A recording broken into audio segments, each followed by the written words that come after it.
geles, hierbas medicinales, unas toxinas, unas drogas que van a producir inflamación del hígado. Tenemos que entender de que algunos, a mayor cantidad, producen inflamación hepática y algunas por predisposición, que no todos hacemos lo mismo, pero algunos sí. La siguiente es la primera causa de iatrogenia, hepatotoxicidad. Va a formar parte del 10% de hepatitis agudas, especialmente en adultos y en pacientes que deben de tomar bastante cantidad de fármacos. En farmacología le dicen polifarmacia, ¿no? Los pacientes que tienen polifarmacia, varios medicamentos que toman al día, tenemos que empezar a tratar de pensar qué medicamentos se potencian más, qué medicamentos pueden inducir a mayor inflamación y producir inclusive hepatitis fulminante que puede llegar hasta un 30%, el 20% produce hepatitis por fármaco frente a 1% hepatitis viral aguda. Entonces, de todas las hepatopatías agudas, un gran porcentaje es por fármacos, y no solamente la parte viral. Hay un riesgo de hepatotoxicidad cuando el paciente toma más fármacos. Entonces, es importante esa parte. Y la incidencia puede llegar de 1 en 10.000 a 1 en 100.000, más o menos. ¿No es cierto? ¿Sí? ¿Qué es lo que sucede? La droga que nosotros ingerimos, o que el paciente ingiere, lo que va a producir es, va a alterar la parte sinusoidal, la parte endotelial, va a producir mayor penetración por inflamación, ingresa mucho más, se hace mucho más permeable y ahí esto condiciona que ingresen hacia los hepatocitos por receptores, por activación de canales hacia el citoplasma, produciendo inflamación en ellos, ¿no? La siguiente. Estas drogas vamos a tener dos fases. Una fase donde el P450 activa y empieza a producir productos o radicales libres, va a condicionar a producir hidrólisis a nivel del hepatocito y por una conjugación en la fase 2 va a empezar a producir algunos metabolitos que pueden ser solubles o no solubles, pero van a condicionar mayor inflamación. La siguiente. El sistema del citocromo P450 en la fase 1 que está activado, va a haber metabolitos que van a intermediar de forma electrofílicos, que son producidos, y productos que van a oxidar los metabolitos o a generar metabolitos reactivos, y esto va a actuar como arilantes o alquilantes, produciendo destrucción celular, inflamación celular. Los radicales libres van a alterar las uniones covalentes en la parte de las proteínas y los ácidos grasos saturados a nivel de la membrana o de la célula misma, donde van a generar una reacción en cadena alterando la membrana celular. La composición de la pared celular o de la membrana celular está compuesto por ácidos grasos y proteínas, ¿no? Cuando hay inflamación a partir de los radicales libres, se inflama mucho más. Hay algunas sustancias que nosotros ingerimos que activan radicales libres y producen envejecimiento celular y destrucción de este. Así es. El citocromo P450 se va a localizarse a nivel del retículo endoplásmico, produciendo inflamación en los hepatocitos. Hay una serie de citocromos P450, entre ellos el 1, el 2, el 3 van a producir metabolismo de compuestos exógenos a nivel del hepatocito y de algunas drogas que podamos ingerir, entre ellos el alcohol, algunos medicamentos, algunas toxinas, van a estar metabolizados mediante el citocromo, especialmente P450, el CIP3, y el tipo 4 va a condicionar a producir metabolismo de compuestos endógenos ya también. ¿Ya? Los exógenos, 1, 2 y 3, y el 4, productos endógenos. La siguiente. Este sistema va a activar algunos receptores. Hay receptores tipo 1, tipo 2, tipo 3, dependiendo de la ingesta del medicamento. No todos los medicamentos son captados por el mismo receptor. La siguiente. En la fase 2 se va a producir una serie de reacciones de conjugación, donde van a haber alteraciones en las moléculas polares. Entonces, el ácido glucurónico, el sulfato, el glutatión va a interferir en esta fase, y que lo que va a condicionar, va a catalizar la detoxificación por vía conjugación, ¿no?, de los metabolitos reactivos. Al momento de ingerir un fármaco, un medicamento, un tóxico, hay varios estudios que se han hecho que, especialmente en estos productos de Natura, un producto mexicano que venía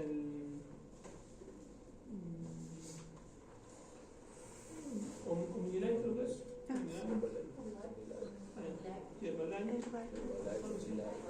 Omnilife, ¿no? Sí. Omnilife, que son muy hepatotóxicos. Entonces, hemos tenido varios pacientes que han producido hepatotoxicidad, y la FDA, que es el sistema de control de fármacos a nivel de Estados Unidos, no da pase, ¿no?, para el ingreso de estos medicamentos o estos insumos a Estados Unidos. Pero ¿dónde se van? A Sudamérica, ¿no? Entonces, donde se ha visto de que hay bastante hepatotoxicidad por el consumo de estos productos. La siguiente.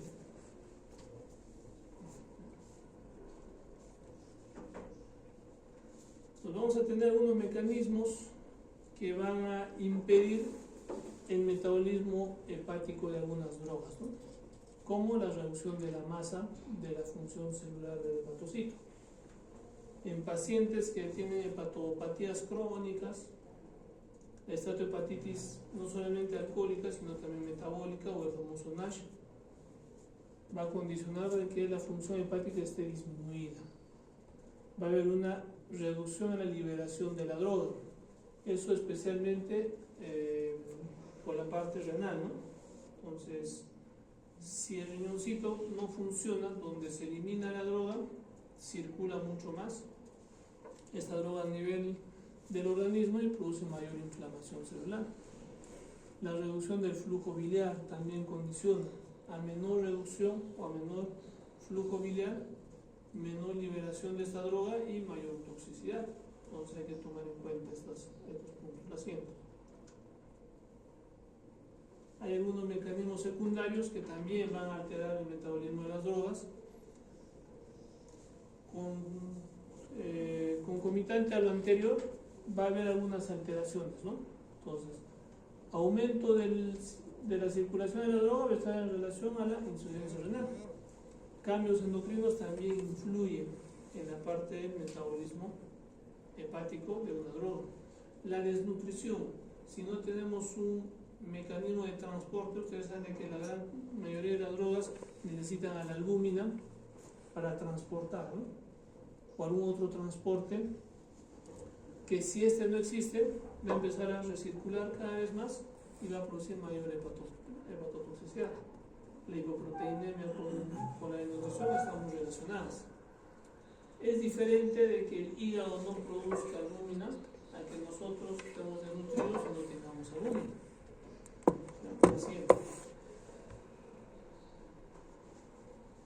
En la hepatotoxicidad vamos a tener una biotransformación que es normal.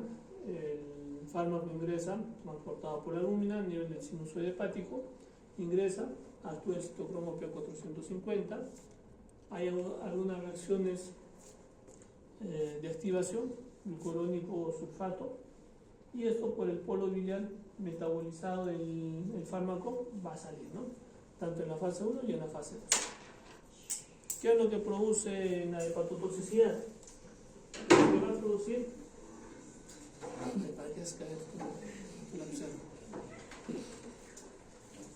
El fármaco que es transportado por albúmina por el sinusoide hepático va a ingresar, el citocromo P450 va a activarse, pero este fármaco va a empezar a producir metabolitos, se va a metabolizar y va a empezar a producir radicales libres, metabolitos reactivos.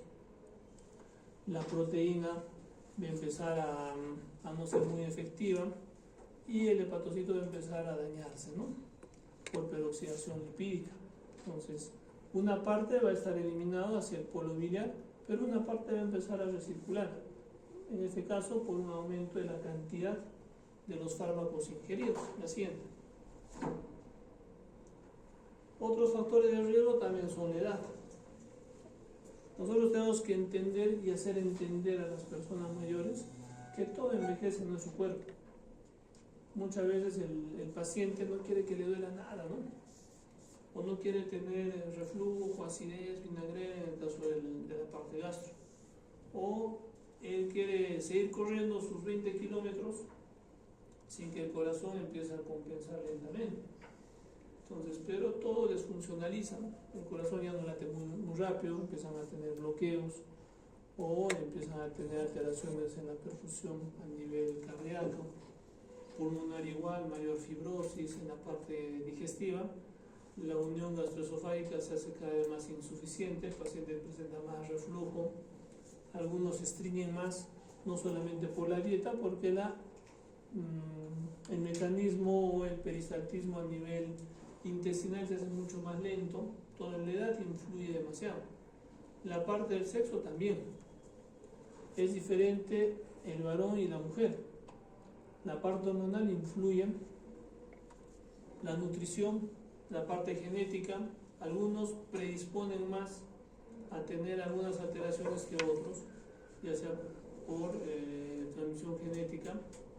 El fármaco que podamos ingerir también va a influir, mayor cantidad, menor cantidad o predisposición, ya sea genética, a hacer una reacción adversa a los medicamentos.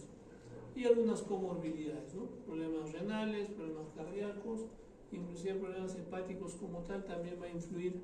Si el paciente está haciendo una hepatopatía crónica, el hígado funcional es menor y por más que tome la dosis adecuada para su organismo, por el kilo de peso, el metabolismo va a ser mucho más reducido porque ese hígado no está funcionando bien. Entonces es importante tomar en cuenta eso. La siguiente. En los tipos de toxicidad hepática vamos a tener, ¿no? Una intrínseca y una idiosincrática. Esta parte es importante. Yo creería que lo más importante de casi todo este tema es esto. Tenemos que entender que hay una hepatotoxicidad intrínseca. Sus efectos se van a manifestar en casi todos los individuos expuestos a partir de una determinada dosis.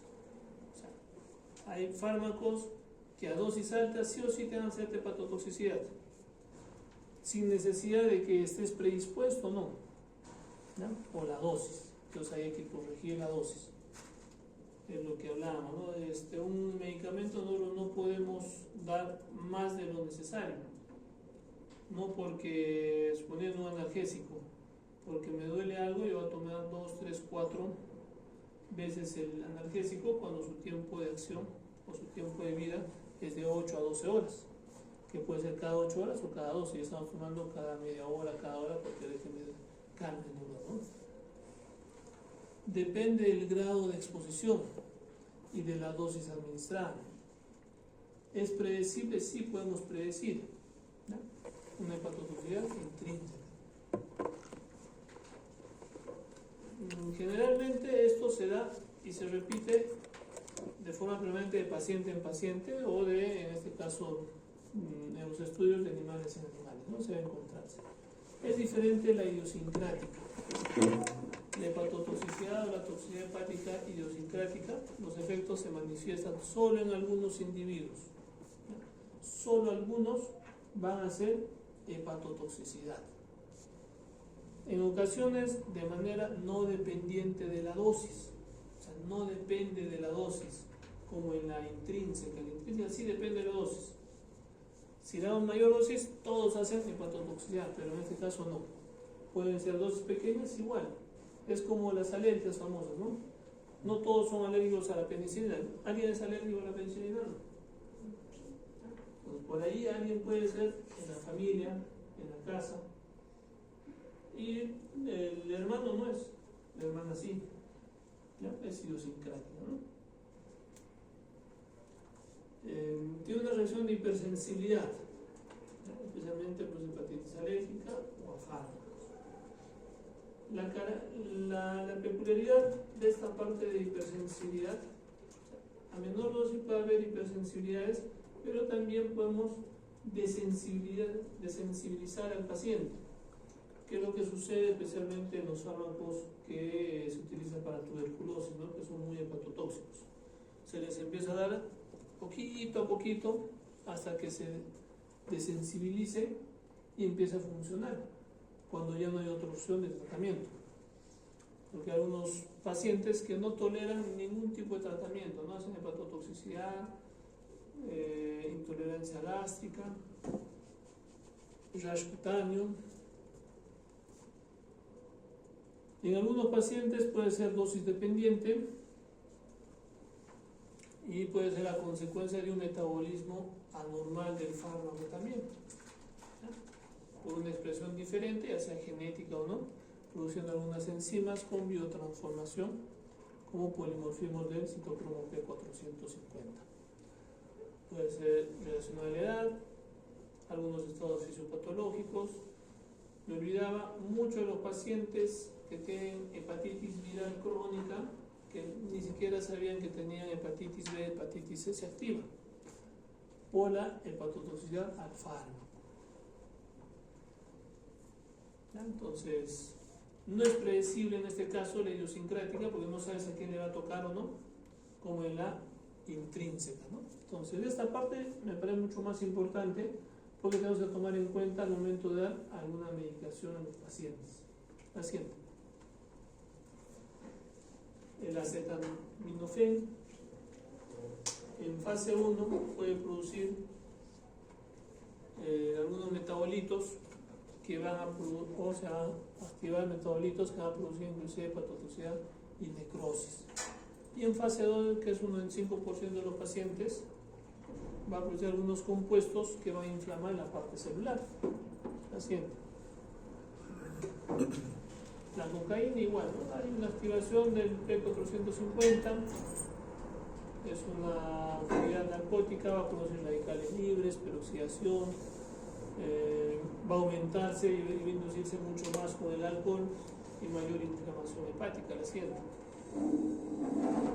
Lisoniazida, que es un medicamento que se utiliza bastante en pacientes con tuberculosis, igual hay mayor inflamación, aumento de radicales libres, necrosis hepática, siempre actuando con el P450. Hablamos del tipo 1, tipo 2, tipo 3, que es una activación que va a condicionar mayor inflamación, especialmente en consumo de medicamentos, ¿no? ¿Lo siente? ¿Cuál es la incidencia de hepatitis en pacientes que toman isoniazida? Entonces, dependiendo si solamente es con isoniazida o mayormente se combina con rifampicina más, en adultos puede llegar hasta un 2.7% y en niños aumenta mucho más. Entonces, la isoniazida más rifampicina tiene un componente que se potencia, ¿no? En acción. Si es solamente isoniazida, de 0,6 a 1,6 más o menos en los adultos, y en niños de 0,2 a 1, es menor inclusive. La rifampicina es lo que potencia mayor hepatotoxicidad, ¿no? ¿Lo siento? El alotano, en la actualidad ya no se utiliza mucho alotano, ¿no?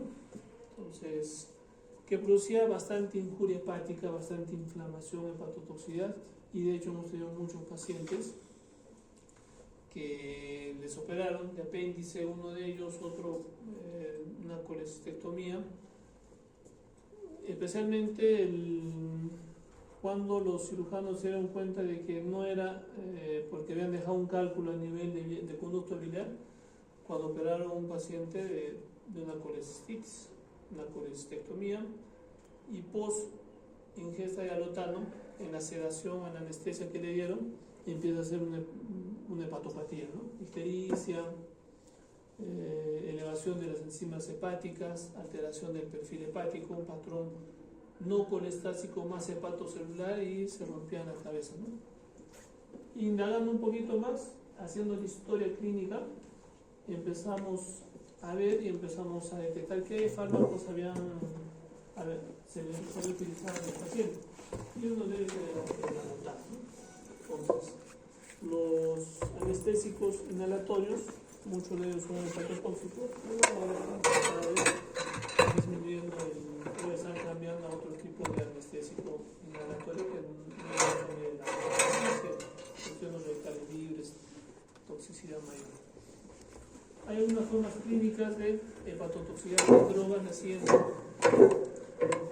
El paciente puede asemejar cualquier tipo de enfermedad hepática. Entonces, a la cabeza, lo primero que vamos a pensar, porque va a presentar el paciente ictericia, va a ser una coleocolitiasis o algún problema viral, ¿no?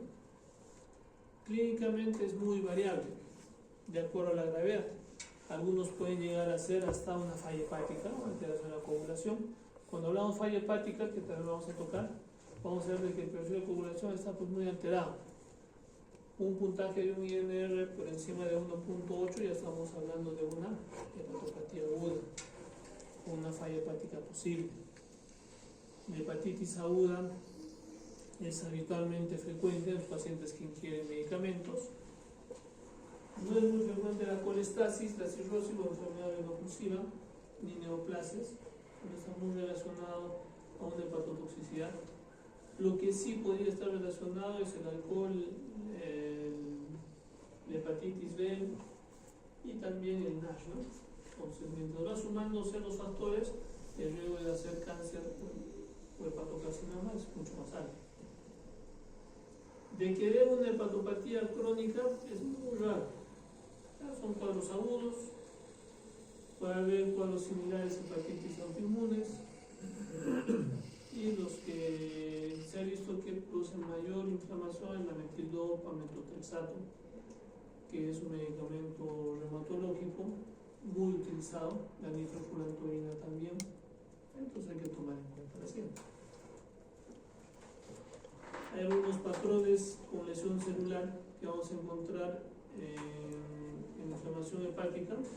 Va a haber una inflamación produciendo colangitis aguda, ductopenias o alteraciones ductales intrahepáticas, colangitis esclerosante, que pueden exacerbar mucho más, algunos granulomas relacionados a los macrófagos, y en los hepatocitos, hepatitis aguda, hepatitis colestásica, colestasis simple. Pacientes que pueden tener cirrosis también pueden condicionar a producir mayor lesión a nivel celular. En la parte endotelial también hay dilataciones sinusoidales, alteraciones a nivel vascular, Buchanan, y en las células estrelladas mayor fibrosis de forma permanente si tienen de forma secuencial, especialmente en pacientes con antecedentes de consumo de alcohol o en pacientes con hepatopatías crónicas virales que pueden llevar a mayor inflamación, ¿no? La siguiente. De un patrón hepatocelular, la presentación clínica vamos a ver de que el paciente debe estar asintomático, ¿no? Es una inflamación del hígado, entonces va a haber alteraciones de las pruebas de función hepática hasta un 13%. Vamos a ver que las transaminasas son las que están más alteradas porque la inflamación es más hepática a nivel celular o del hepatocito. Puede haber una elevación de la fosfatasa, sí, de acuerdo al compromiso, puede haber una colestasis intrahepática por compresión e inflamación del hepatocito, alterando los ductos intrahepáticos, ¿no? En algunos casos puede haber hasta necrosis hepatocelular en la zona 3, especialmente del sistema porta intrahepático, pero en su gran mayoría hay una resolución completa después de la inflamación. Detectamos un paciente que tiene una hepatopatía inducida por drogas, no vamos a continuar con el medicamento, suspendemos el medicamento. Entonces esa parte es importante y al momento de desinflamar va a haber una resolución completa, ¿no? De que hay una forma crónica es menos frecuente, pero puede llegar hasta un 4%. Si hay ictericia, la mortalidad puede llegar hasta un 10%, eso significa que hay mayor inflamación, mayor compresión de los ductos intrahepáticos. Hay algunos valores que nos ayudan a ver la parte de la mortalidad, como la bilirrubina total aumentada, el patrón hepatocelular, elevación de la AST o el TGO en las mujeres, en el sexo femenino, y en pacientes mayores de 50 años. ¿Qué fármacos nos podrían dar un patrón hepatocelular? El paracetamol, isoniazida y la troglitazona, ¿no? Que son fármacos más utilizados en relación a este patrón. La siguiente. ¿Qué otros fármacos nos pueden dar patrones colestásicos? Ya también. La clínica es como un patrón colestásico: ictericia, dolor, prurito, alcoholia, fiebre. En algunos casos,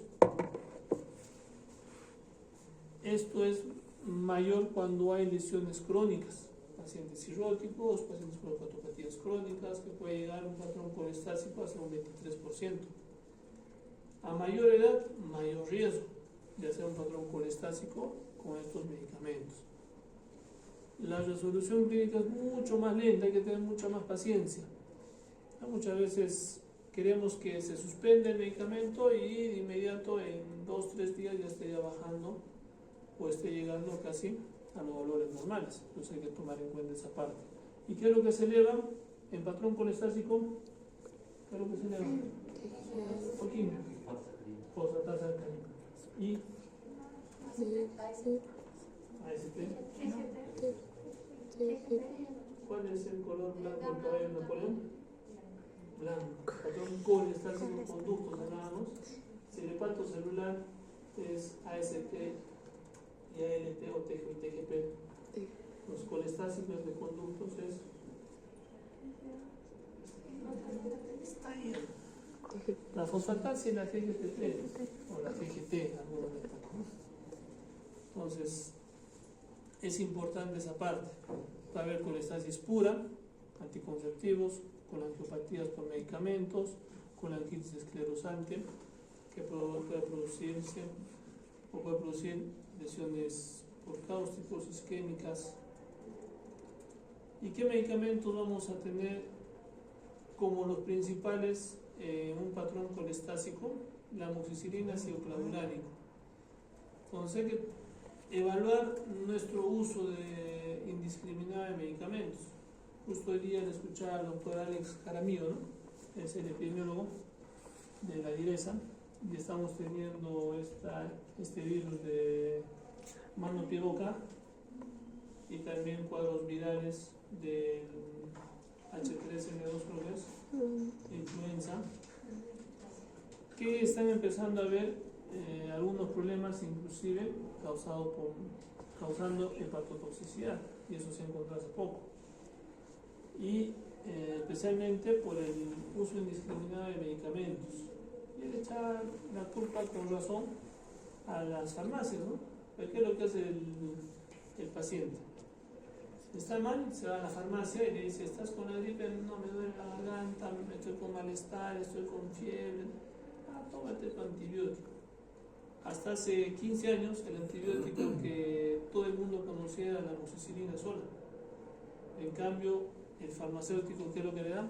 Amoxia cioclavulánico, les da levofloxacino, les da acitromicina.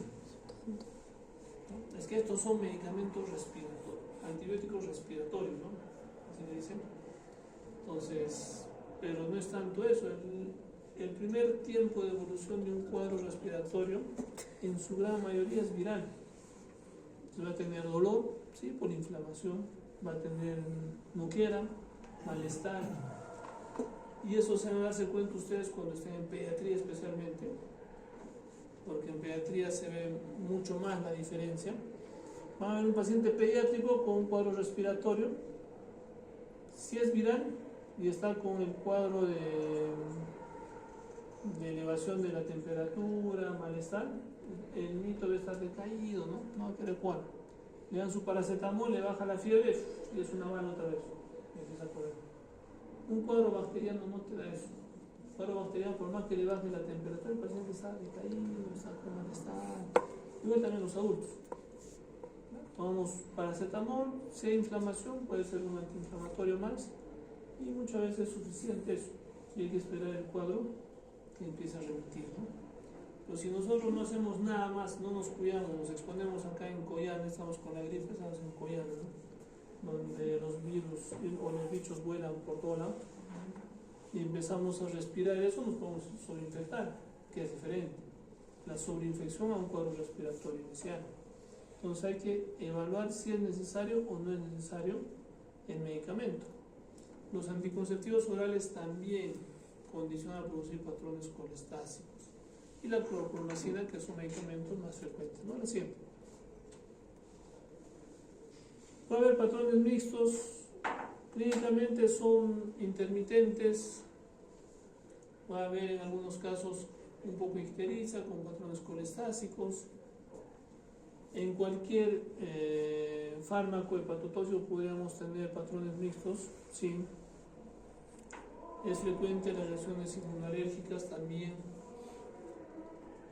Y en los hepatocitos a la biopsia podemos encontrar granulomas, que a veces confunden los pacientes o confunden los infectólogos cuando hacen biopsias hepáticas y encuentran granulomas o casualidad TB. O sea, a nosotros nos están enseñando granuloma es igual a TB. No todos los pacientes tienen, o todo lo que tienen granulomas es porque tengan TB. Hay algunas asociaciones a fármacos que inducen patrones colestásicos que van a haber mayor patrones mixtos. La fenotiazida, carbamazepina, que son anticonvulsivantes, la carbamazepina especialmente, pueden producir alteraciones y ser hepatotóxicos, ¿no? Muchos de los fármacos psiquiátricos son hepatotóxicos. Entonces, es tranca recordarnos todos los medicamentos, ¿no? O sea, ¿qué medicamentos pueden ser hepatotóxicos? Pero hay que ver familias o para qué se utilizan.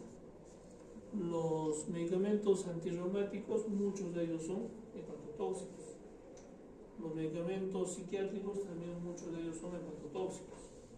Cuando estén ustedes evaluando un paciente que viene con hepatotoxicidad, hay que ver, ¿no? O sea, frente a qué paciente podemos estar.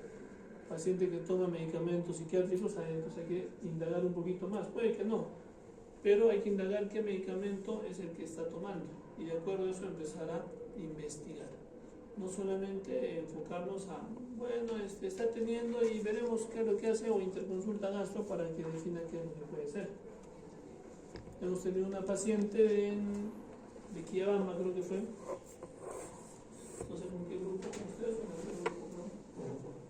Que la trajeron en Quillabamba. De que empezó a tener alteraciones a nivel del perfil hepático, no sabían qué es lo que pasaba. Hicieron algunas muestras de virales, algunas muestras. Sí, dijo que era por un accidente. Nonótico posiblemente. Entonces se empezó a indagar un poquito más y los de medicina nos decían que era desde que inició su tratamiento de la tiroides, creo, ¿no? Algo relacionado, se dijeron. Entonces algo parecido. Y de que tenía ictericia pulmonar, y después indagando un poquito más y la interna nos decía, no tiene exámenes de Quillabamba.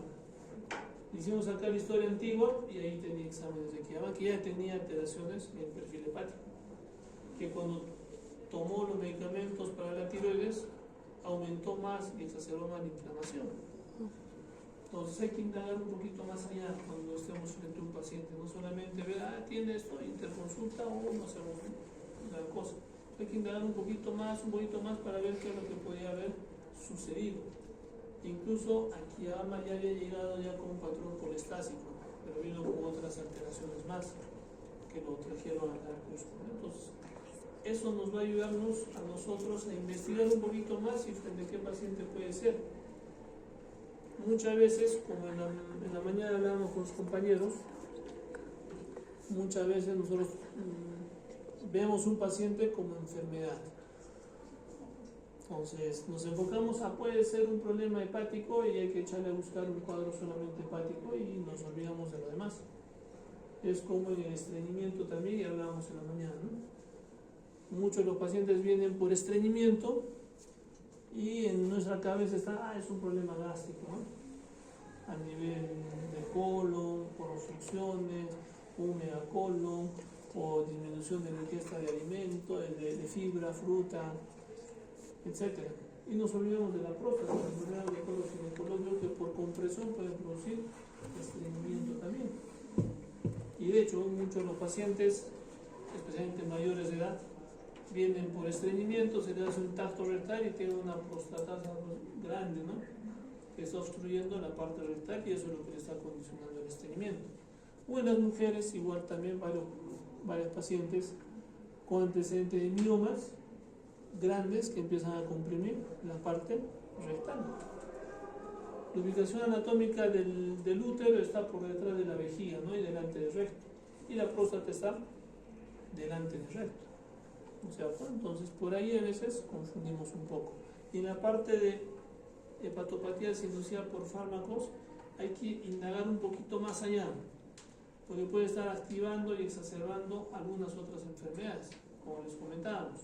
Paciente con hepatitis B, que por casualidad después de haber sido operado de una apendicitis y una colecistitis, se le detectó hepatitis B. ¿Por qué? Porque utilizaba malotano y por casualidad se le activó el cuadro hepático y empezamos a indagar, haciéndole los exámenes y salió hepatitis B. Para su mala suerte, o para su buena suerte, que se detectó eso. Pero posiblemente nunca se le hubiera detectado, si no lo hubieran operado de emergencia con una apendicitis, ¿no? La siguiente. Tenemos varios fármacos que pueden condicionar una hepatotoxicidad, condicionando un patrón hepatocelular, un patrón colestático o un patrón mixto, ¿no? Que hemos estado hablando. La siguiente. Es importante en el diagnóstico sospechar de una posible hepatotoxicidad por fármacos. No hay un marcador específico que nos indique a esto puede ayudarnos, que puede ser una hepatopatía por fármacos. Hay que relacionar la ingesta del fármaco de forma temporal. ¿Hace cuánto tiempo has tomado amoxicilina, ácido clorhídrico? Hace 2 meses. Tranca que sea una hepatotoxicidad por fármaco, ¿no? No, ayer, antes de ayer he estado tomando. Puede ser. Hay que excluir otras posibles causas alternativas, problemas virales, problemas de NASH, problemas de alcohol, que son causas más frecuentes que condicionan hepatopatías. Y hay que ver algunos criterios, ¿no? La manifestación de la hipersensibilidad, el efecto al momento de retirar el fármaco, si empieza a mejorar y disminuye la inflamación con los marcadores del perfil hepático, efecto de la reexposición, o sea, le vuelvo a dar y otra vez sube, le quito y baja, entonces es ese fármaco. Recordemos de que los pacientes, muchos de ellos tienen polifarmacia, o sea, no toman solamente un medicamento. Hay pacientes que son diabéticos, que son hipertensos, que son hipotiroideos o hipertiroideos, entonces que van sumando la hepatotoxicidad en algunos casos. Se puede hacer biopsia hepática si hay alguna duda, para empezar a descartar otros cuadros inmunológicos, ¿ya? Y verificar los diagnósticos. La siguiente. Hay una escala de toxicidad, la escala de Sion. Tenemos la puntuación, donde un puntaje probable o muy probable es más de 8, probable entre 6 a 8, posible de 3 a 5, improbable de 1 a 2 y menos de 1 o 0, muy improbable, ¿no? Entonces vamos a aplicar esta tablita para ver la escala de toxicidad de acuerdo a qué fármaco estamos enfrentando, ¿no? La siguiente. La biopsia hepática sí nos ayuda especialmente en ausencia de otros datos histológicos más específicos, ¿no?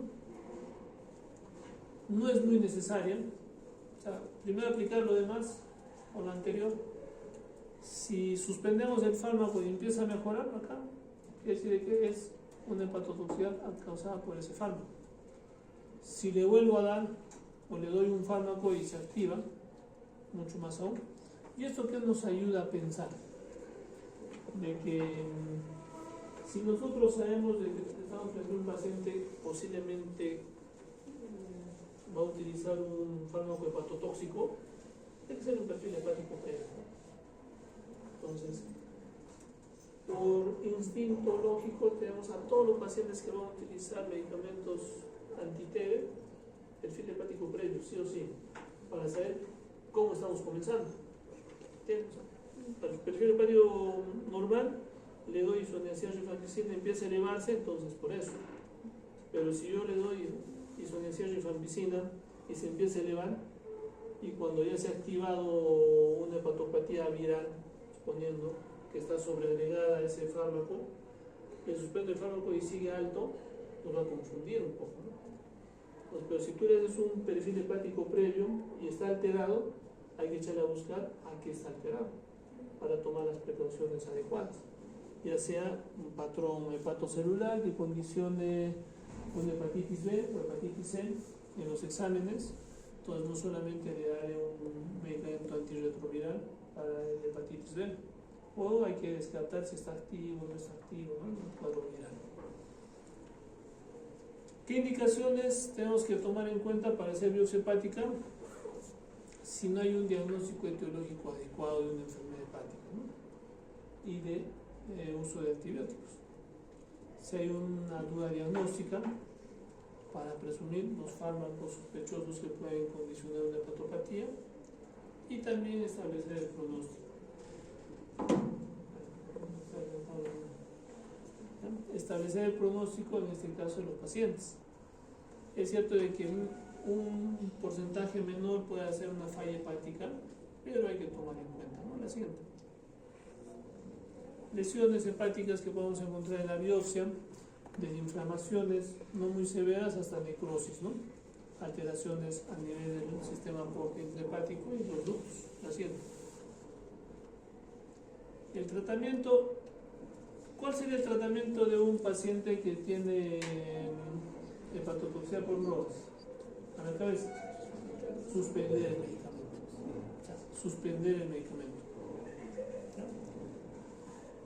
Detectar de forma precoz y la supresión del agente responsable que está produciendo esto, o sea, el medicamento.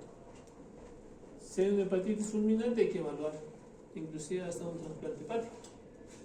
Entonces hay que referir si ese hígado está muy dañado por una sobreexposición, mucho más aún, a la cabeza. Si el paciente, bueno, hay algunos fármacos que podemos dar sus antídotos, ¿no? Como el paracetamol. Paracetamol, la N-acetilcisteína, que es su medicamento que va a ayudar a disminuir esa hepatotoxicidad. El ácido valproico, la pernitina. Hay algunos hongos que vamos a utilizar, la silimarina, las penicilinas. Ahora en el mercado hay bastante silimarina de diferentes marcas, se puede utilizar. Si el paciente tiene hepatitis colestásica, ácido sodioxicólico, podemos utilizar, que ayuda a disminuir la colestasis inducida por fármacos, 15 miligramos por kilo por día. Y si hay algún mecanismo inmunológico, inclusive hasta corticoides, podríamos utilizar. O eosinofilia, ¿no? Así. En la parte preventiva, evitar la polifarmacia innecesaria. No hay que dar medicamentos por dar. Y si ya hemos detectado medicamentos que son hepatotóxicos, hay que indicarle al paciente. Hay que decirle, si por A o B tiene esto, suspenda y viene. O si pasa esto, suspenda y viene. Y no solamente en este tipo de medicamentos que pueden producir hepatotoxicidad, sino en cualquier otro también. Si el paciente viene, tal vez uno de ustedes es traumatólogo, el paciente viene con una contusión, una contracción muscular severa, ¿qué utiliza? Entonces, contracción, relajante muscular, ¿sí?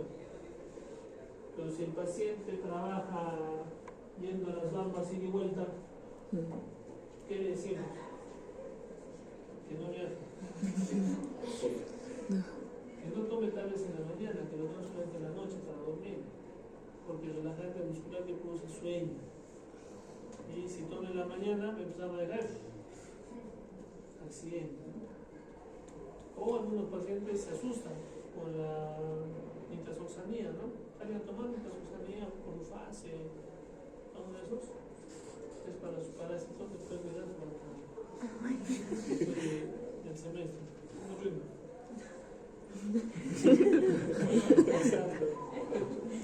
Entonces, la nitazoxanía que produce es que las señoras muchas veces se pintan de amarillo y la orina sea amarillo como el Indapol. El paciente toma, va al baño, orina y se asusta.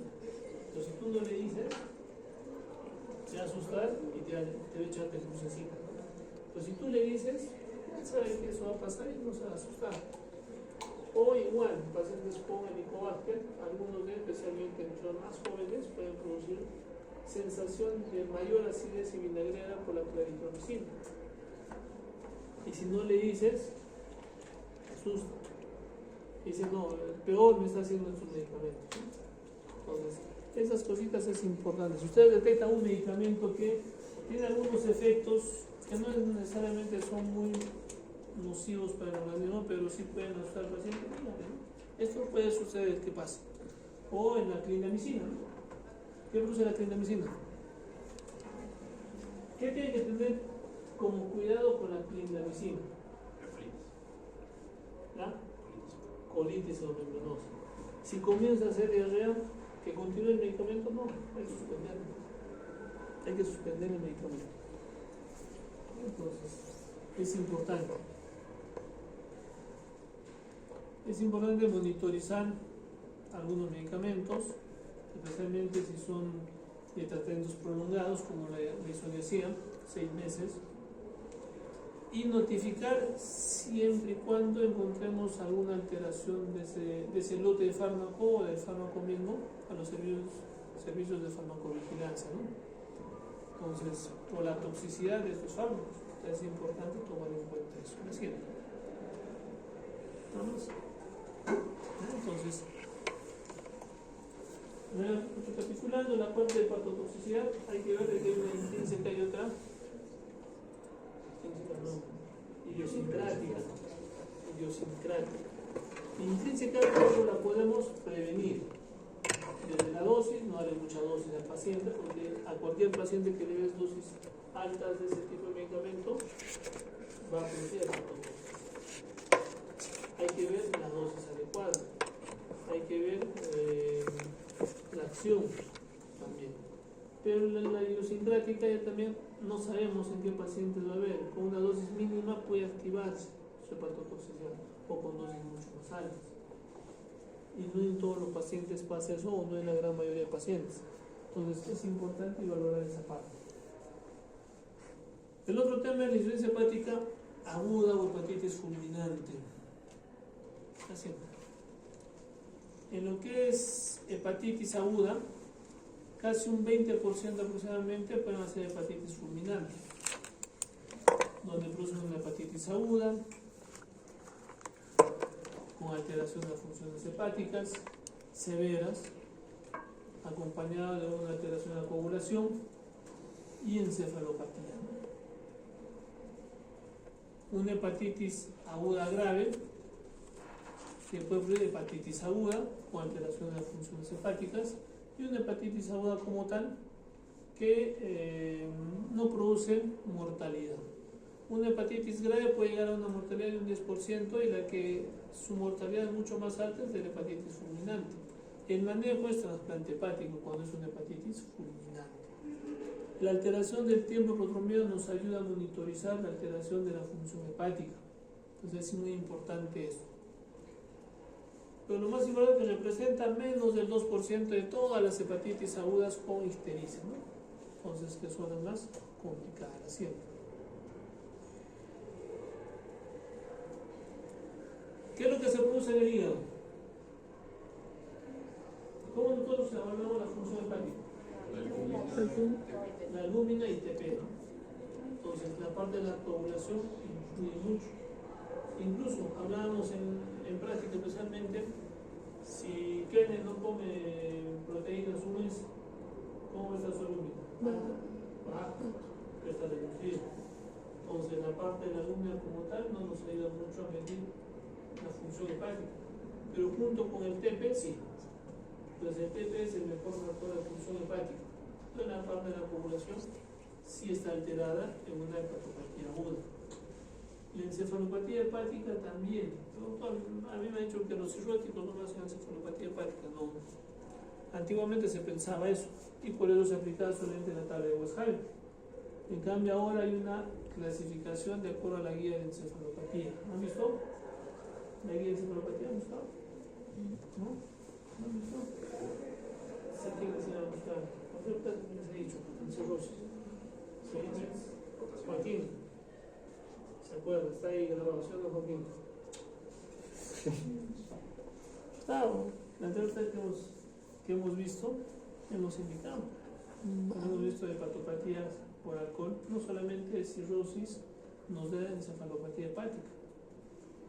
Ustedes busquen la clasificación de encefalopatía y van a ver de que la clasificación ya no solamente es de acuerdo al grado, sino de acuerdo al tipo de paciente. A ver, eso. De acuerdo al grado de paciente, al tipo de paciente. Si es una hepatopatía aguda, puede dar encefalopatía. Pacientes con SHUM, portosistémicos y pacientes con cirrosis. El siguiente grado o lo siguiente que evaluamos es el grado de encefalopatía. Donde hay una encefalopatía no manifiesta o encubierta, donde nos da el grado 1 y la encefalopatía mínima, y la encefalopatía manifiesta o clínicamente, donde nos da el grado 2, 3 y 4. ¿No? El tiempo de encefalopatía, si es persistente, si es intermitente, si es de acuerdo al tiempo permanente, ¿no? Y los factores desencadenantes. A la cabeza, las hemorragias digestivas. ¿Por qué la hemorragia digestiva nos da la encefalopatía hepática? ¿Por qué? ¿Por qué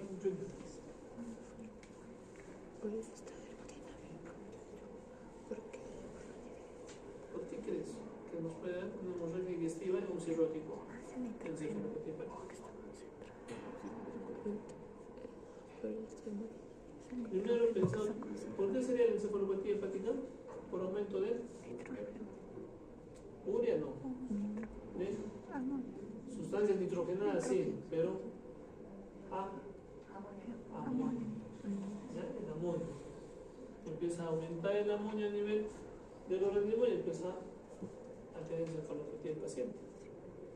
Y eso está el metabolismo de las sustancias nitrogenadas.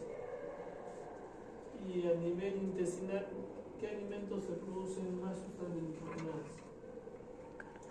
Carnes. ¿Qué más? Cuando estás con anemia, ¿qué te dice tu abuelita? Sangrecita. Tome sangrecita. A ver, ratito, chicos.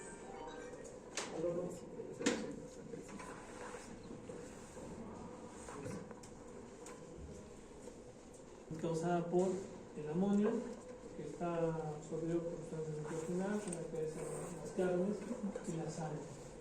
Cuando la sangre se metaboliza a nivel intestinal, empieza a desprender sustancias nitrogenadas, que son absorbidas a nivel intestinal, que a la larga van a empezar a producir mayor amonio. Y el paciente empieza a ser más encefálico. Otra causa de encefalopatía hepática, ¿cuál sería? ¿Qué puede hacer de que haya mayor fermentación, producción de sustancias nitrogenadas? Estreñimiento. Pacientes estreñidos y cirróticos se estreñan y empieza a producir mayor producción de sustancias nitrogenadas. También el colon especialmente. El otro, la las infecciones. ¿Cuáles son las infecciones más frecuentes del cirrótico? Junior. Respiratorio, urinario y el mismo donde se hace la hemodiálisis. O sea, infecciones. Peritonitis, las infecciones urinarias y los cuadros respiratorios, las neumonías, ¿no? Que son las tres infecciones más frecuentes. Puede haber otras más, sí, ¿no? Celulitis, el paciente esté hematizado, se le va a infectar, va a empezar a hacer celulitis, etc. Pero las más frecuentes infecciones urinarias, PBs, peritonitis bacteriana espontánea y neumonías, ¿ya? Que también condicionan a hacer encefalopatías y trastornos hidroelectrolíticos también, como factores desencadenantes. Entonces, en la encefalopatía tenemos que evaluar todos esos puntos para definir frente a qué paciente estamos. Y este desarrollo normalmente se hace o se evalúa en las 26 semanas de inicio, ¿no?, de la enfermedad hepática aguda. ¿Ya? La siguiente.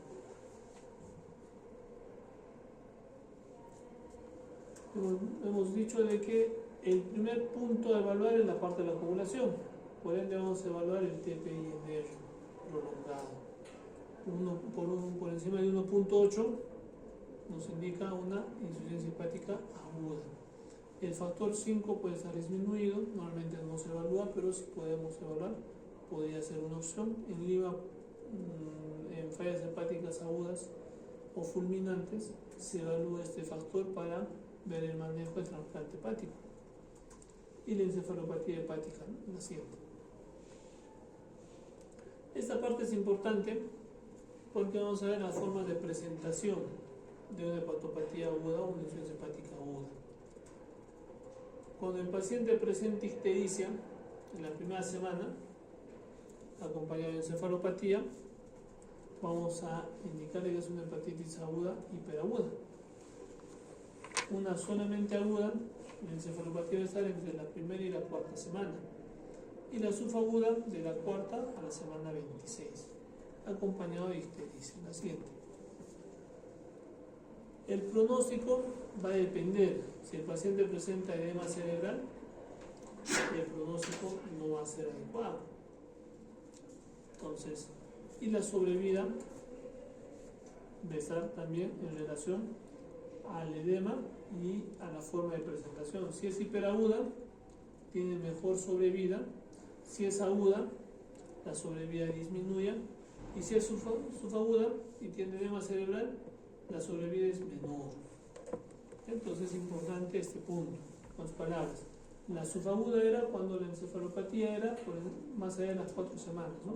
Comenzaba a tener encefalopatía. La aguda entre la primera semana y la cuarta. Y en la primera semana la hiperaguda, que tiene mejor sobrevida. Entonces hay que evaluar mejor a nuestro paciente. La siguiente.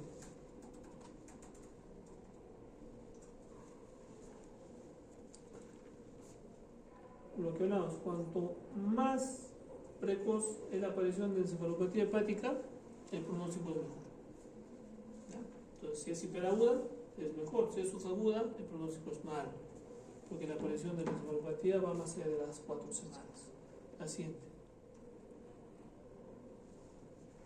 De acuerdo a la etiología, vamos a encontrar diferentes causas, ¿no? Entre hepatitis virales, drogas, algunos tóxicos, la estatosis microvesicular, un problema de origen vascular y otras enfermedades. La siguiente. Vamos a ver de que los fármacos tienen un gran porcentaje, así como la hepatitis A, que pueden producir alteraciones cuando se activan. Hay varios estudios donde nos indican y nos ayudan a entender mejor esta parte, especialmente lo que es la parte de hepatitis A, o hepatitis B, mejor dicho, que una activación, una reactivación puede condicionar. El acetaminofén de los fármacos es uno de los más frecuentes por sobredosificación, más de 20 gramos, puede producir una falla hepática. La siguiente.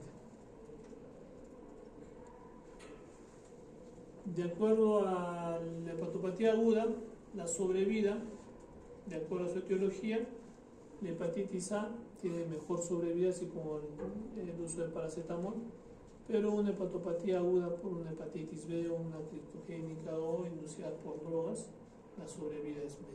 La siguiente. Es importante esta parte porque cuando nosotros activamos la injuria a nivel del hígado, va a haber un kit de supervivencia en el hígado.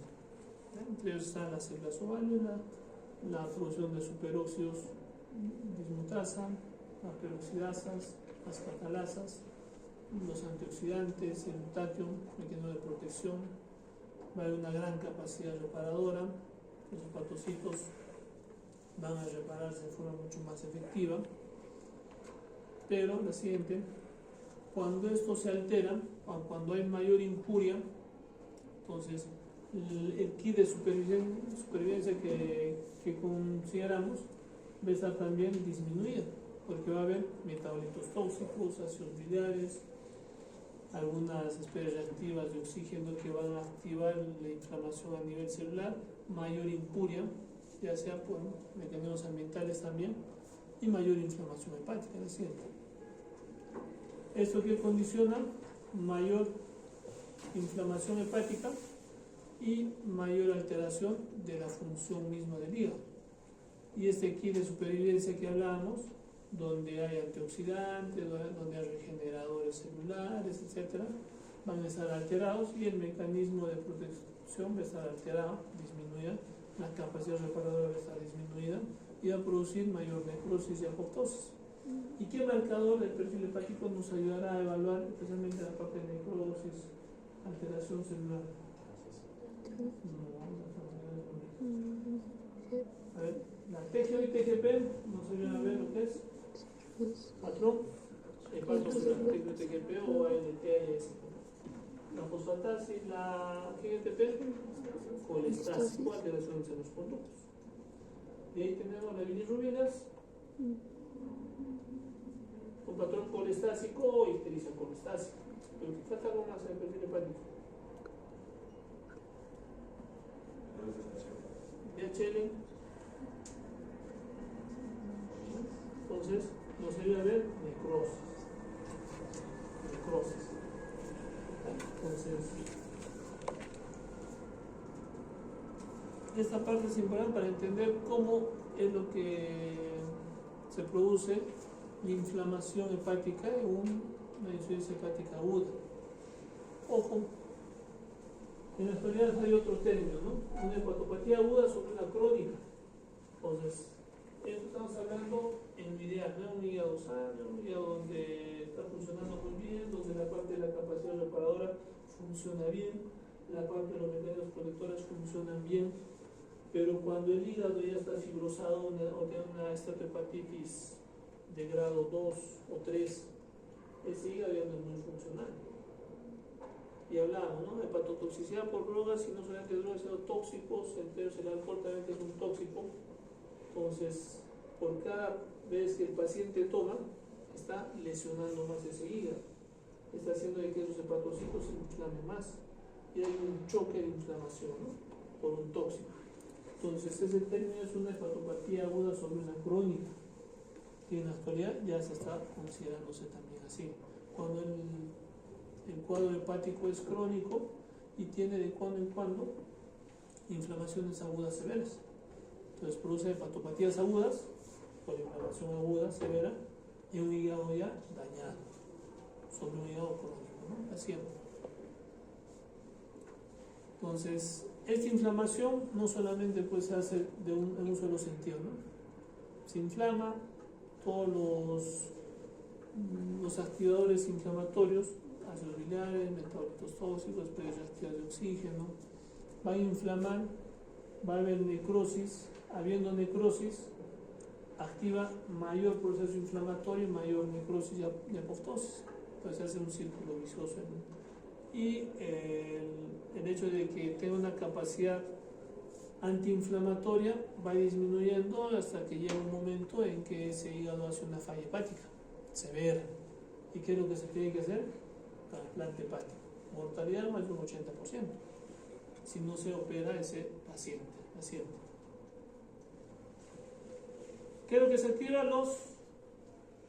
Las citoquinas proinflamatorias, alterando los sistemas de protección, y hay una severa inflamación, ya sea por citoquinas, endotoxemias, liberación de radicales libres, necrosis, falta de detoxificación hepática, y el hígado se daña, ¿no?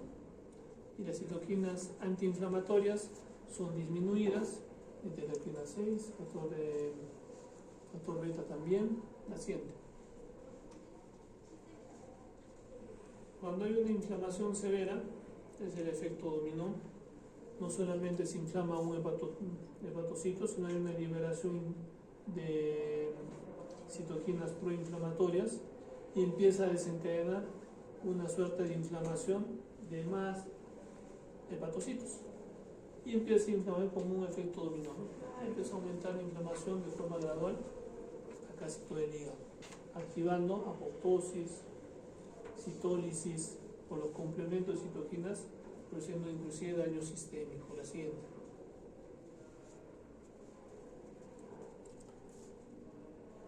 El hígado necrótico como productor de citoquinas aumenta más. Es lo que hablábamos anterior, o sea, empieza a producir necrosis y esa necrosis aumenta más inflamación hepática, activando las citoquinas proinflamatorias y produciendo una disfunción severa, ¿no? Inclusive circulatoria. La siguiente. La incuria hepática, insuficiencia hepática. En el caso de la endotelina también juega un papel muy importante, así como el óxido nítrico. La endotelina produce vasoconstricción, sustancias vasoconstrictoras, también vasodilatadoras a nivel externo, produciendo mayor inflamación. A nivel vascular del hígado empieza a producir vasoconstricción y hay turbulencia inflamatoria, produciendo mayor inflamación y necrosis y microcoágulos, ¿no? Este es un proceso de falla hepática aguda que es mucho más severa, es un choque mucho más severo. Lo mismo ocurre en el cirrótico, pero en procesos poco a poquito. Poco a poco empieza a inflamarse, alterando la parte endotelial, aumentando la endotelina, vasoconstricción, vasodilatación a nivel esplánico, poco a poquito, ¿no? Entonces, microtrombos proinflamatorios, produciendo obstrucciones y fibrosis de forma repetitiva, pero en una falla hepática aguda todo esto se hace de forma mucho más severa. Y la falla hepática se da de un momento a otro, no es como el cirrótico que es de forma paulatina, ¿no? Poco a poco, haciendo. En este caso se han hecho varios estudios de la parte de la alteración microvascular hepática y los microtrombos que pueden producir la microinflamación celular, y se recomienda, no es una sugerencia, es una sugerencia, mejor dicho, no es una recomendación en las sociedades de hepatopatía o hepatología, mejor dicho, anticoagular al paciente cirrótico. No en injuria aguda, no en la parte de injuria aguda, sino en la parte del proceso de inflamación crónica, ¿no? Entonces se recomienda anticoagular con rivaroxaban, anticoagulantes que van hacia las proteínas C, proteínas S, que van a ayudar a disminuir esos microtrombos y la progresión hacia la cirrosis de un efecto terminal. Entonces ayuda, sí, pero hay que evaluar en los pacientes, ¿no? ¿En qué pacientes vamos a tomar eso? Es importante ver la citotoxicidad de la gente que va a empezar a producir inflamación, intoxicación por acetaminofén, que va a producir un mecanismo de forma intermitente en relación al citocromo P450, la N-acetilcisteína, que nos ayuda como inactivador del efecto del acetaminofén. Se puede dar una sobredosificación, puede producir una alteración del glutatio y ocurre una necrosis de las células hepáticas. La siguiente. De acuerdo a esto, vamos a ver la severidad. A mayor dosis, mayor inflamación se indica de que más de 20 gramos al día de acetaminofén o el paracetamol puede producir hepatotoxicidad aguda. En algunos casos está una hepatotoxicidad severa. La siguiente.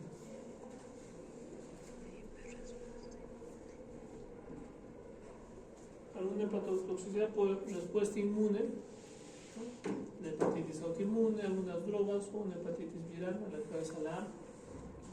De entre todas, la A es la más benigna porque produce menos efecto lesivo, pero puede ser más escandalosa, ¿no? Porque una hepatitis A te va a elevarte las enzimas hepáticas por encima más de 30 veces su valor normal, por encima de 1500, 2000, hasta 3000 su valor normal de la TGB y la TGP, lo que no hace la hepatitis B, la hepatitis C. Inclusive las hepatitis autoinmunes o algunas hepatopatías por ROS no te elevan muy alto, ¿no? Pero eso no quiere decir que sea mucho más severo. Lo que hablábamos, el hecho de que te eleve las transaminasas no implica de que sea mucho más severo la inflamación que un estadio que te eleva o una enfermedad que te eleva las transaminasas a 5 o 10 veces, ¿no? Su valor normal. La siguiente. ¿Entienden? Se durmió. Hay algunas reacciones inmunes específicas por hepatitis B y la acción de la citotoxicidad,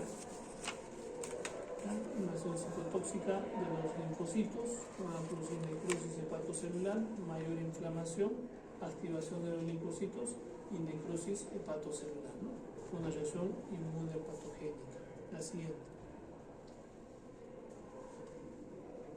En una hepatopatía aguda va a haber una disminución súbita de la función hepática, ¿no? Puede haber alteraciones inclusive multiorgánicas, circulatorias, pulmonares, renales, cerebrales, especialmente en falla hepáticas agudas. ¿Qué problemas hemos encontrado, qué enfermedades hemos encontrado que pueden condicionar colapsos multisistémicos severos? El accidente zoonótico que hablábamos, que es por una oruga, una toxina de una oruga en la selva, la fiebre amarilla, que también te produce lesiones o alteraciones de función multiorgánica por la hepatotoxicidad del veneno, de lo que está condicionando la fiebre amarilla. Va a haber una disminución del consumo celular de oxígeno, un agotamiento del ATP, injuria celular y muerte, ¿no? Acompañada de necrosis, lesiones severas. La siguiente. En la patogenia vamos a encontrar necrosis hepática, en la biopsia. La siguiente. Lesiones intracelulares, alteraciones del sistema porta, alteraciones ductales, de los conductos del hepatocito como tal, inflamación del hepatocito. La siguiente. La fibrosis, especialmente en hepatopatías crónicas sobre una aguda, estas fibrosis disminuyen esos puentes y alteraciones porta. La siguiente. Clínicamente el paciente, la siguiente, va a tener falla multiorgánica en una hepatopatía aguda severa, una respuesta inflamatoria sistémica, produciendo colapso o alteración multiorgánica, ¿no? La siguiente. ¿Qué hallazgos vamos a encontrar? Desde alteraciones renales, ascitis, alteraciones cardíacas, pulmonares, encefalopatía hepática, que va a estar muy relacionada a falla hepática y falla hepática severa o fulminante. La siguiente. Alteración de la conducta como encefalopatía nos va a evaluar todo lo que el paciente puede tener de acuerdo a la encefalopatía, la parte emocional, alteraciones en el sueño, alteraciones del apetito, alucinaciones, confusión mental, se están durmiéndose cuando pasan la diapositiva, apatía, bradicardia, es un montón de cosas. La siguiente. Trastornos motores, a ver, asterisco,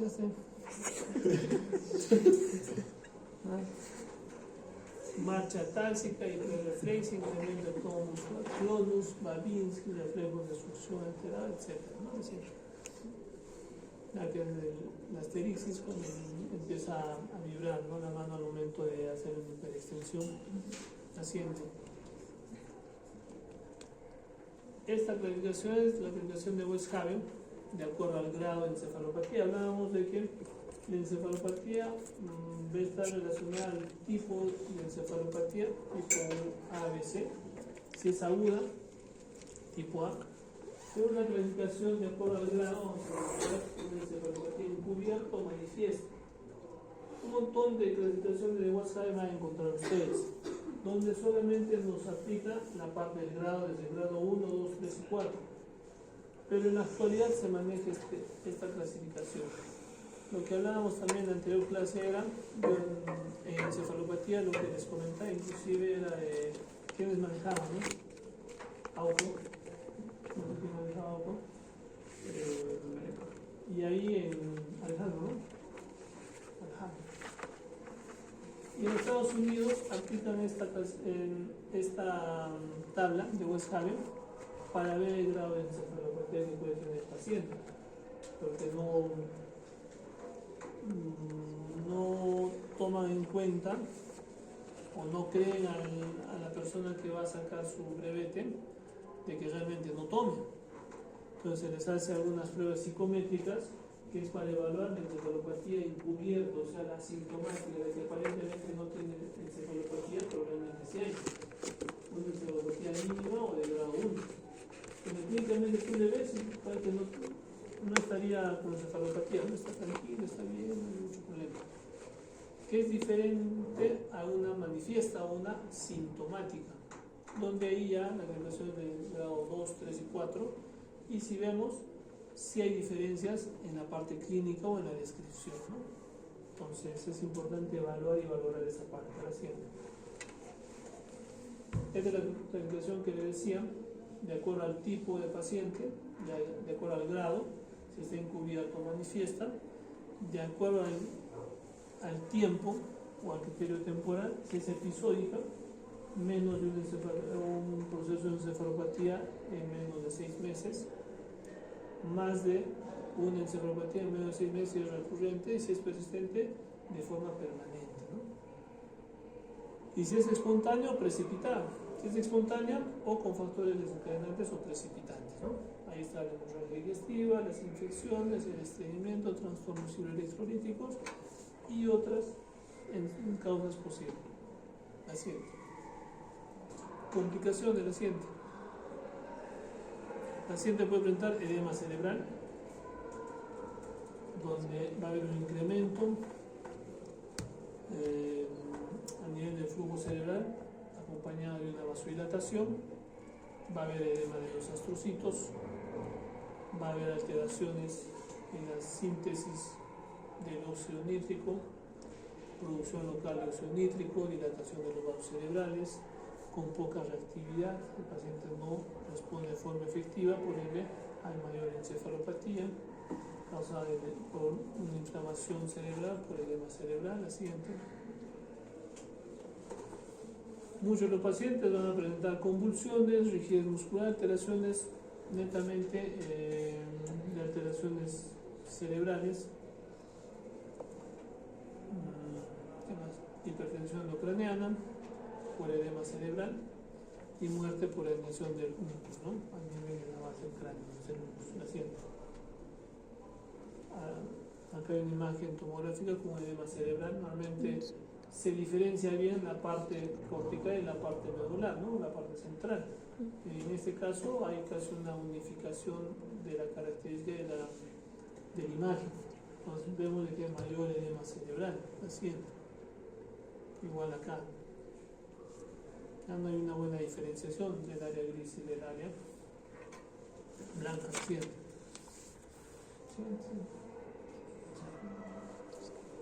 Hay unos factores que van a condicionar el aumento de la presión intracraneal, ¿no? La maniobra de Valsalva, la presión final al momento de la inspiración, movimientos de cabeza y de cuerpo de forma brusca, de forma exagerada, la succión de secreciones respiratorias, eso estimula la presión intracraneal. Los pacientes empiezan a aspirar con el aspirador con una zona nasal o faríngea. Si el paciente presenta fiebre, agitación psicomotriz, hipertensión arterial, posiciones en el cúbito horizontal y hipoxemia severa, ¿no? Aumenta la presión intracraniana del paciente. Va a haber alteraciones sistémicas, entre ellos cardiovasculares y renales, hipotensión, alteraciones del gasto cardíaco. ¿El gasto cardíaco cuánto era? 5 litros. Hay una alteración a ese nivel. Resistencia vascular periférica va a estar disminuida, va a empezar a haber hipotensión, taquicardia compensatoria y una acidosis láctica por hipoperfusión, inducida por la acidosis láctica por deshidratación, ¿no? Porque no hay una buena perfusión a nivel celular. El sistema renino, angiotensina, aldosterona va a estar alterada. Oliguria, el sodio urinario va a estar bajo, el potasio urinario también, y el urobilinógeno urinario también va a estar alterado. Así es. Entonces va a haber una alteración en los factores de coagulación, que son factores de coagulación vitamina K dependientes a nivel del hígado. El TP y el NR van a estar alterados. Y en algunos casos inclusive puede haber el CID de coagulación intravascular diseminada asociada a trombocitopenia. La siguiente. La hipoglicemia secundaria a la disminución de glicógeno y glucogénesis, hiponatremia dilucional, hiperventilación de origen central, por una alcalosis respiratoria o una hipocalemia y una acidosis metabólica, ¿no? Que en su gran mayoría puede estar relacionada a una sepsis o una insuficiencia renal aguda. La siguiente. El riesgo de infecciones en el paciente es alto porque va a haber una disminución de la síntesis de complemento, alteración de las células de Kupffer, liberación de citoquinas, proinflamatorias, interleuquinas, factores de cloruro tumoral alfa y la translocación bacteriana por una alteración en la nutrición o una alteración en el enterocito. Muchos de los pacientes, y eso tenemos que tomar en cuenta, se complican por la nutrición. A ver, es un paciente hipertenso. ¿Cuáles son tus indicaciones de paciente hipertenso? Es un paciente con presión de 200 sobre 120. A tu centro de salud, en Huacoto.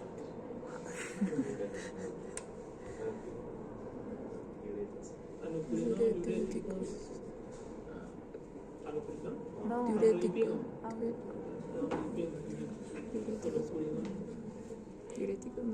Diuréticos.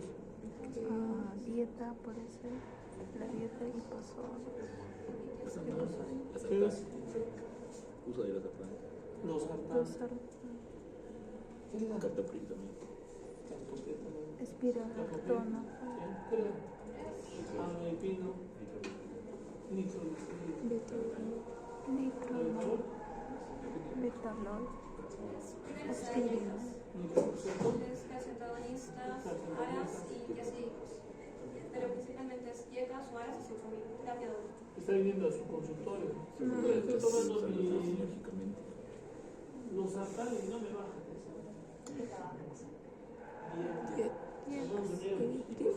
Porque si el paciente no controla por la medicación que le están dando y viene a su consultorio, que está bien, ¿no? Entonces, ¿cuál es el problema? Que dice, tomo losartán, está con presión 200, 110, 120. El problema será el medicamento o la dieta. La dieta es como en la parte de gastro, los cirróticos, ¿por qué hacen asitis y edemas? Porque le dan mucha agua. Entonces, ¿o por qué no funcionan los diuréticos en el paciente cirrótico?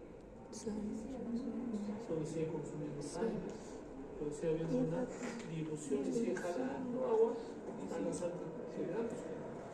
Entonces, lo más importante será darle más diuréticos, no, decirle que no coma sangre. El paciente hipertenso igual, el paciente diabético, ¿qué es lo que tenemos que indicar? Metformina, mebenclamina, insulina, pero ¿será eso? No, la Dieta y dieta. ejercicio. Pues si el paciente no controla su dieta, no va a mejorar. Entonces hay que ver esa parte siempre. La parte de la dieta es muy importante. Si nosotros no controlamos esa parte, por más que le demos cualquier cosa, no. Y si no le damos buena nutrición, una nutrición trófica siquiera, el enterocito se desnutre. Y si se desnutre, hay mayor translocación bacteriana. Y muchas enfermedades se complican. ¿Por qué el paciente con neumonía se complica ya sea una infección sistémica? Porque no le han puesto su sondita nasogástrica a que le den su nutrición trófica y empieza a hacer translocación bacteriana o casualidad, le hacen un hemocultivo y sale Klebsiella o una bacteria multiresistente, ¿no? Pero ¿de dónde ha salido esa bacteria multiresistente? Si estaba en UCI, intubado, con ventilador. El ventilador necesariamente, no, muchas veces del ambiente que está tragándose el paciente, como ese enterocito no funciona y translocación bacteriana se sobreinfecta. Así como en pancreatitis, en cirrosis, en múltiples enfermedades que no necesariamente son gastrointestinales. Entonces la translocación bacteriana complica las inflamaciones e infecciones en los pacientes. Hay que ver la parte del shock séptico con hipotensión mucho más aún. Entonces, muchas de las fallas hepáticas pueden asemejarse a un cuadro séptico que es muy difícil de corregir. Cuando hay una sepsis con hipotensión, hay una vasodilatación periférica. Y a ver, controla, la infección no te deja controlar esa vasodilatación. Tienes que utilizar inotrópicos, adrenalina, noradrenalina, ¿no? Para que ayude a la perfusión, pero es tranca, son muy resistentes. Y en una insuficiencia hepática aguda, mucho más aún. Pueden sobreinfectarse, sí, hemos hablado. Y muchos de los pacientes requieren procedimientos invasivos, catéter central, paracentesis, toracocentesis. Entonces, ¿qué es lo que se necesita hacerle? Profilaxis para eso. La siguiente.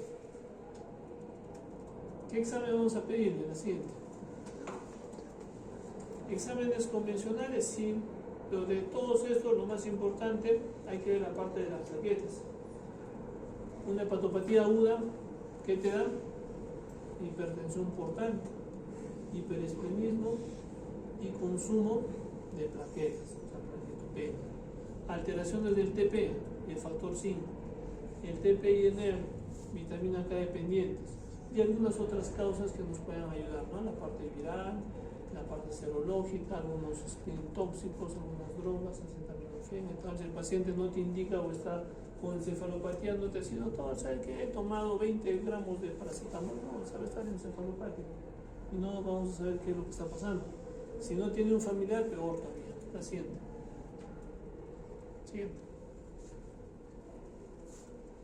El manejo en una unidad especializada. Si hay un área de hígado, mejor. O en unidad de cuidados intensivos, dependiendo del paciente y de las comorbilidades y el estado mismo, ¿no? Si hay una falla multiorgánica, en UCI. Monitoreo mínimamente invasivo, o sea, dejémonos y saquemos de la cabeza lo que los españoles nos decían, ¿no? Una pancreatitis solitaria, una hepatopatía solitaria, diagnosticamos y lo dejamos ahí solitario. No hagamos eso. Hay que monitorizarle de forma adecuada, ¿ya?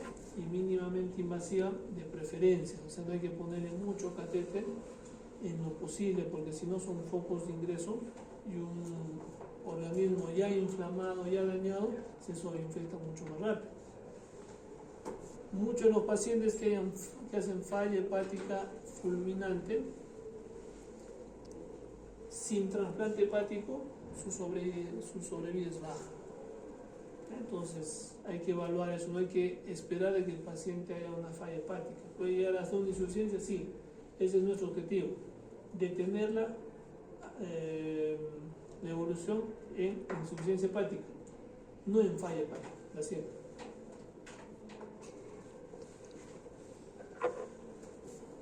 ¿Por qué se mueren los pacientes? Porque hacen edema cerebral, shock séptico, pues se complica, falla multiorgánica, insuficiencia respiratoria, influencia renal.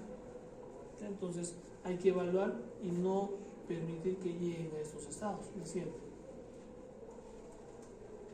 La parte hemodinámica es muy importante, hay que llegar a una presión arterial sistólica mayor a 90, una PVC, presión venosa central, entre 10 a 12 centímetros de agua a la PVC.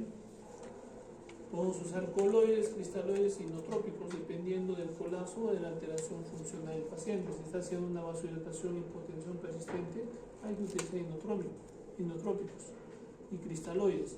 Los coloides ayudan a jalar agua si el paciente está presentando edema cerebral. En edema cerebral inclusive damos soluciones hipertónicas, lactato Ringer, soluciones hipersódicas, sodio al 3%, y evitar la hiperperfusión cerebral.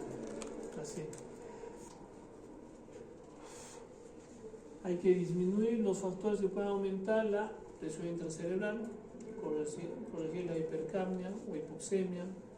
Hay que elevarle un poquito la cabecita para que disminuya esa perfusión a nivel cerebral con aumento de volumen. Le vamos a dar manitol para que ayude a disminuir ese edema cerebral. Hay que controlar la hipotermia y el trasplante hepático urgente si hay condiciones de trasplante en el medio donde estamos, ¿no? Los lugares de trasplante hepático en el Perú es el Almenara y el Revalliati. La capacidad resolutiva de trasplante hepático urgente es nula en nuestro país. Es muy difícil. De todos estos años, pues ahora hay un operativo de trasplante hepático agudo en el Almenara, en el Revalliati, que yo sepa ninguno, solamente son programados por donante cadavérico, ¿no? Paciente que ha sufrido muerte cerebral y se le llama, de acuerdo a las pruebas de compatibilidad, de acuerdo a la lista de trasplantes, se llama el paciente que sigue, ¿no? La siguiente. Es importante asegurar la glucosa en 200 gramos de glucosa al día. Hay que corregir el sodio, si es que hay una alteración de hiponatremia especialmente, y la acidosis metabólica también, ¿no? Eso condiciona mayor inflamación a nivel tisular, a nivel vascular y endotelial. La siguiente.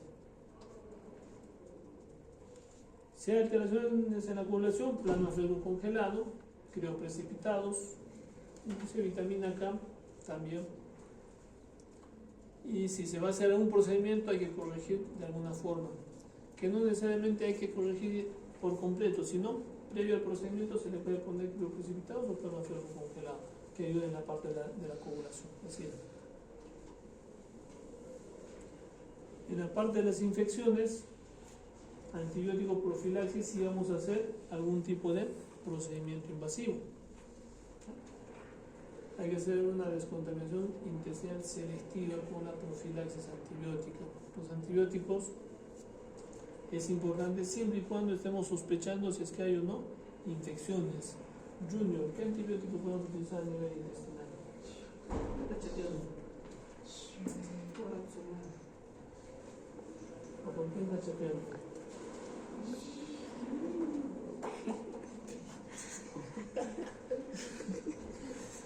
Hay que evitar la nefrotoxicidad. Si hay falla renal, hay que hacer las correcciones. Hay un librito Sanford, ¿conocen Sanford? Sí. Nos ayuda a corregir la parte de la depuración del medicamento por vía renal, ¿no? Hay que relacionar la infección y la progresión de la encefalopatía y el edema cerebral. Entonces, hay que ver esa parte porque muchas veces confundimos de encefalopatía con edema o con encefalopatía séptica o multisistémica, multicausal, ¿no? La siguiente. Trasplante hepático, la siguiente. El pronóstico de un trasplante hepático es adecuado, pero hay que llegar al trasplante. Es importante evaluar quién no se ha recuperado espontáneamente y quién sí requiere trasplante hepático. La siguiente. ¿Qué criterios vamos a tener? Los factores pronósticos de falla hepática o insuficiencia hepática fulminante de origen viral o de otras causas no relacionadas al acetaminofén o al paracetamol. Si la protrombina está a más de 100 segundos, un INR de 9.7, o cualquiera de los que están ahí. La edad es menores de 10, mayores de 40. Si la etiología es no A, no B, puede ser alotano u otra reacción idiosincrática. Si tiene ictericia o no, más de 7 días o menos de 7 días. Más de 7 días tiene un pronóstico. Protrombina, más de 50 segundos. Bilirrubina sérica, más de 17 miligramos por decilitro. Entonces, son marcadores o factores pronósticos siempre y cuando no estén relacionados al paracetamol o a la acetaminofén, siempre. En este caso, los que sí están relacionados por causa de acetaminofén, el pH menos de 7.3, el TP más de 100 segundos, creatinina alterada más de 3.4 y pacientes con encefalopatía grado 3 o 4. Entonces, esos son los factores pronósticos no adecuados si el paciente presenta una causa por acetaminofén. Otros factores asociados a mal pronóstico, las encefalopatías, de acuerdo a la tabla de Westhaven, entre 3 y 4, el nivel del factor 5 menor a 20, factor 8 menor a 9, nivel bajo de alfa-fetoproteína, edema cerebral, desarrollo de otras complicaciones de sepsis, distrés respiratorio, insuficiencia renal, pancreatitis hemorrágica, etc. ¿No es cierto? Más que funciona mal pronóstico. Entonces, hay que ver la mortalidad. Una insuficiencia hepática fulminante a un 80% aproximadamente, un 10% una falla hepática aguda y una falla hepática menos de un 0%, no hay mortalidad, 10 y 80. El mejor marcador, el TPINR. Si tenemos albúmina y está en combinación con la albúmina, mejor todavía. Y lo que sí hay que estaría mejor a nuestro paciente, en este caso, está de acuerdo a los criterios de encefalopatía de tipo A, cuadros agudos. Hay que verificar el grado de encefalopatía, el tiempo y los factores que pueden condicionar. ¿Alguna pregunta? ¿Algo? Chicos, entonces nos quedamos acá.